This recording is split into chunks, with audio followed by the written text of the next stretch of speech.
comenzando. So, good afternoon, ladies and gentlemen.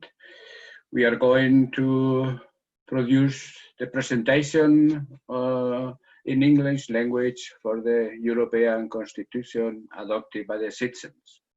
So far, we have seen many readings, but today we are going to do that much more simple. For example, everybody can go on the map of Europe, and then today in English language we look for Ireland, where we have there several informations, and also the European constitutions, which we have only to open the document, and then you will see here that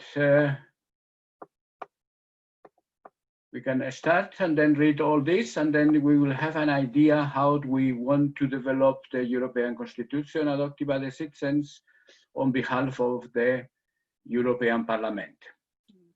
So then, once you have seen this, all we have to do is to go back to our presentation, which is going to be through the slides. And now we have here the first one. You see.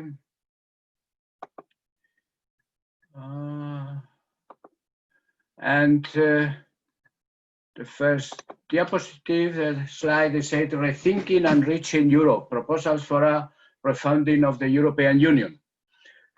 So as far as you can see, this document hasn't been done with us, but we have imported from Mehr Demokratie. Mehr Demokratie is the biggest organization for democracy in the world.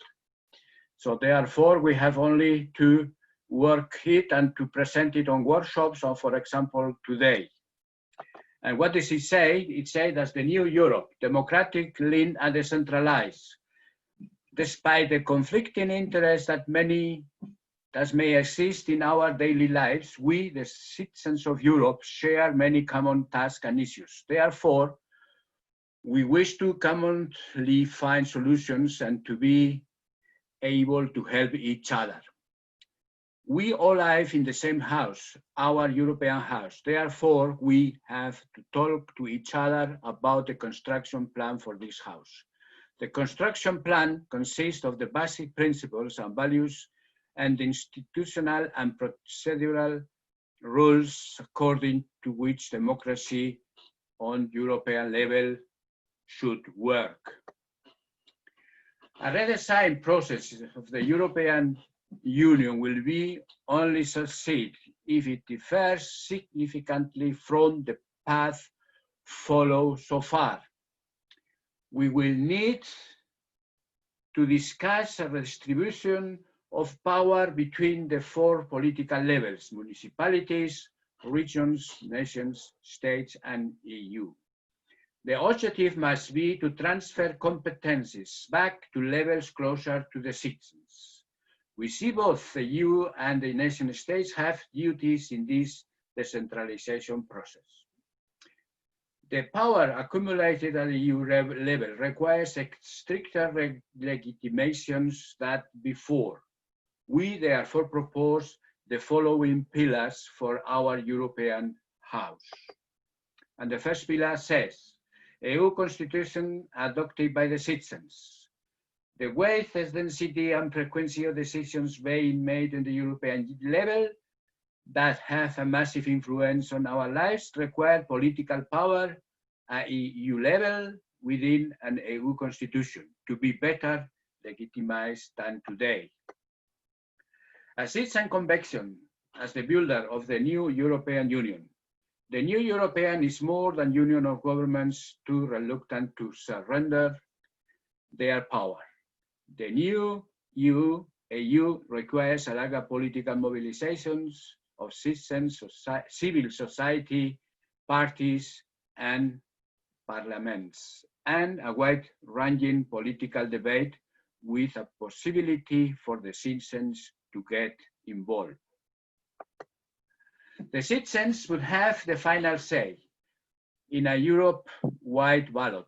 The draft constitution will be either accepted or rejected by simple majority. In addition to a European-wide majority of the voters, a qualified majority of all member states is needed to adopt the constitution. For instance, a majority of 2/3, 3/4, or 4/5 would be conceivable. The decision of the figure of this qualified majority would be based on the consideration, legitimation versus practicability. In this double majority, it is achieved, the constitution will be rejected and a new liberation and negotiation will begin. In the double majority is achieved, if the double majority is achieved, the constitution will be entered into force in all member states. Subsequently, the number of states where the constitution was voted down will have to decide whether they wish to take advantage of the right to live and engage in other contractual relationship with the EU. And now the second pillar, say democratically, legitimacy and institutions. A large and filigree entire such as the European Union requires a well-thought, balanced power structure. In our opinion, the classic solutions, presidentialism or parliamentarism, how they are established in the member states in one form or another, cannot simply be transferred to the European Union level. The enormous power of a directly elected head of state, more or less able to act as a temporary king, lets a presidential system like the US look little desirable for the European Union. Power blockades between the parliament and the president are further price to pay in presidential system. In the third pillar, they say introducing directed democracy. It is very important, this point, because so far we have the democracy in a representative system. And you see how people are disappointed. So therefore, it is important that the new constitution for the European Union take advantage of this, introducing the directed democracy, which is a political system in Switzerland, and it works very well. 90% of the people are glad to have this system. So we are loving the citizens' initiative and citizen referendum at the EU level. They are fundamental citizens' rights in modern and democratic states, so they should be part of the new constitution. We believe that directed democracy in particular helps to prevent the European political level shooting itself off from the rest of the society and becoming bureaucratized. The initiative, the citizens must get the mandatory right to put topics on the political agenda at EU level. They need the right to vote on these subjects if they cannot penetrate the institutional structure on the EU. For this purpose, the European Citizen Initiative should become part of a fully valid EU citizens legislation. Thus, the initiators would have the right to strive for a EU-wide ballot if the Parliament had rejected their citizens' initiative.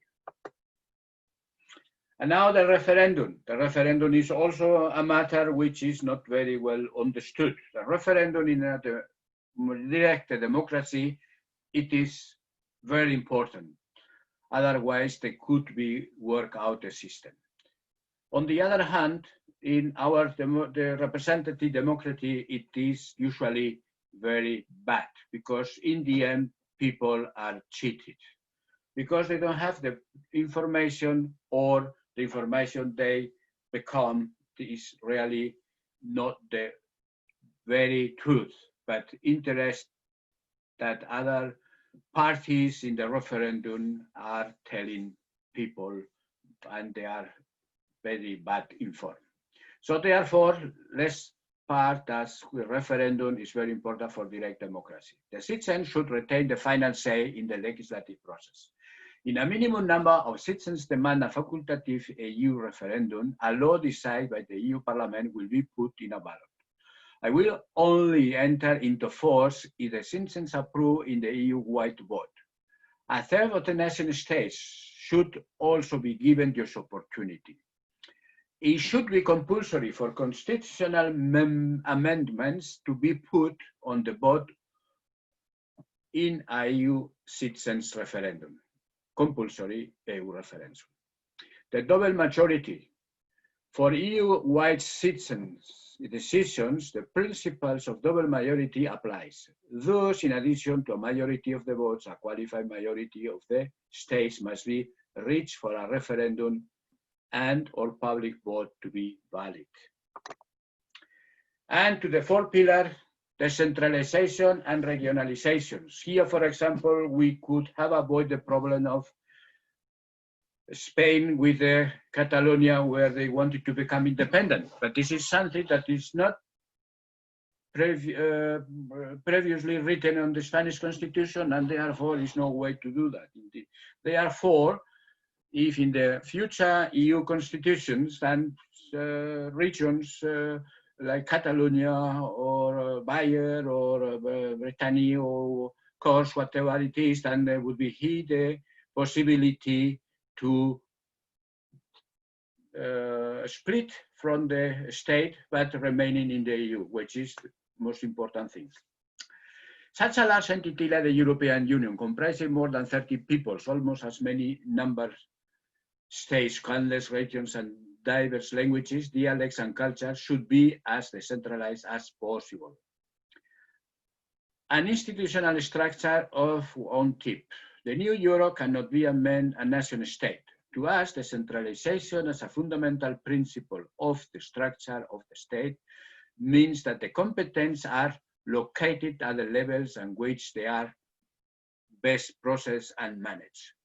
In a classical nation state, the power is centralized at the highest level, and it is only reluctantly given back to the lower levels.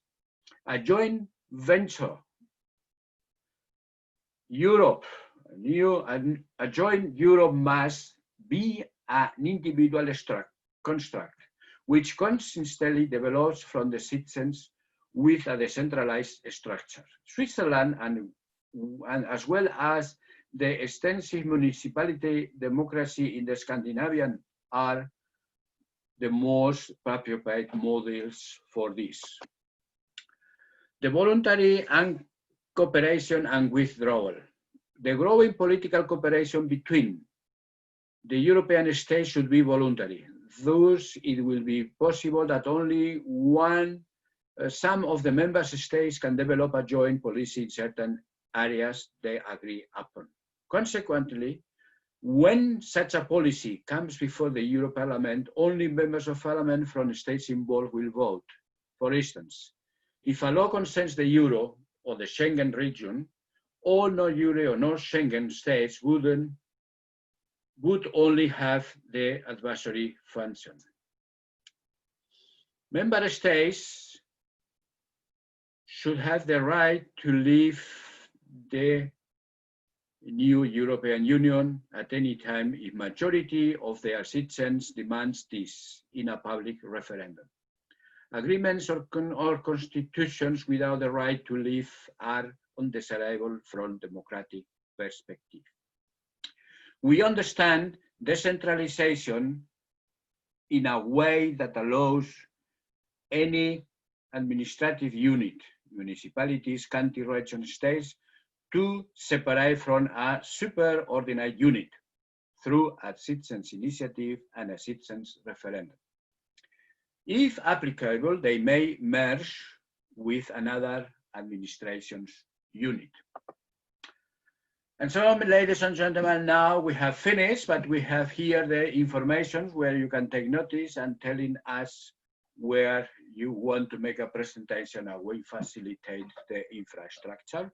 Above all, we need people, they are ready to do this presentation in other languages. So now we will come here to the end, and then we wish you a very nice day.